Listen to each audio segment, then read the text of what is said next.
Salut à tous, on se retrouve aujourd'hui pour bosser ensemble un TP type ECE de terminal spécialité SVT. Vous allez voir, je vous ai préparé un sujet classique de chez classique. On voit ça tout de suite, c'est la radiochronologie.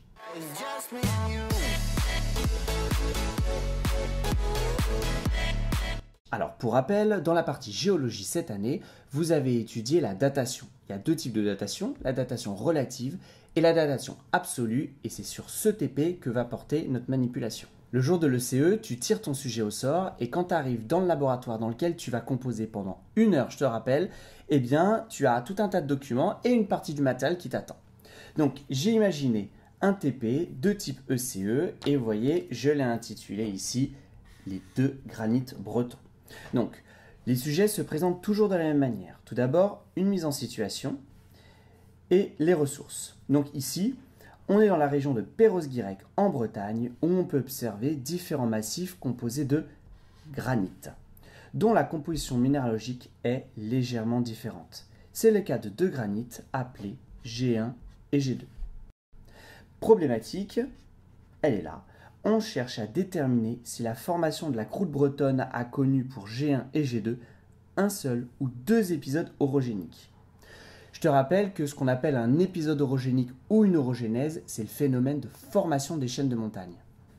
Dans la partie ressources, on a souvent des rappels de cours nécessaires à la réalisation de la manipulation. Donc ici, on va revoir le principe de la datation par l'analyse du rubidium et du strontium. Donc je vous rappelle qu'il s'agit de construire une droite isochrone à l'aide de différents échantillons ou minéraux de mine roche, et qu'à partir de cette droite et de son coefficient directeur A, on va pouvoir obtenir l'âge de la roche via cette formule. La formule nous est redonnée ici, et là sur le côté, on a quelques informations relatives aux différentes parties de la formule. Petit rappel de cours, lors d'une orogénèse, les variations de pression et de température dues à la collision continentale entraînent la formation de roches métamorphiques et magmatiques. Petit rappel, le granit est une roche magmatique plutonique qui se forme par refroidissement d'un magma en profondeur. Si tu as besoin de plus d'informations, je te renvoie vers ma vidéo. Le sujet est composé d'une seconde page, ici, où on va nous présenter le matériel que l'on va devoir utiliser et la consigne.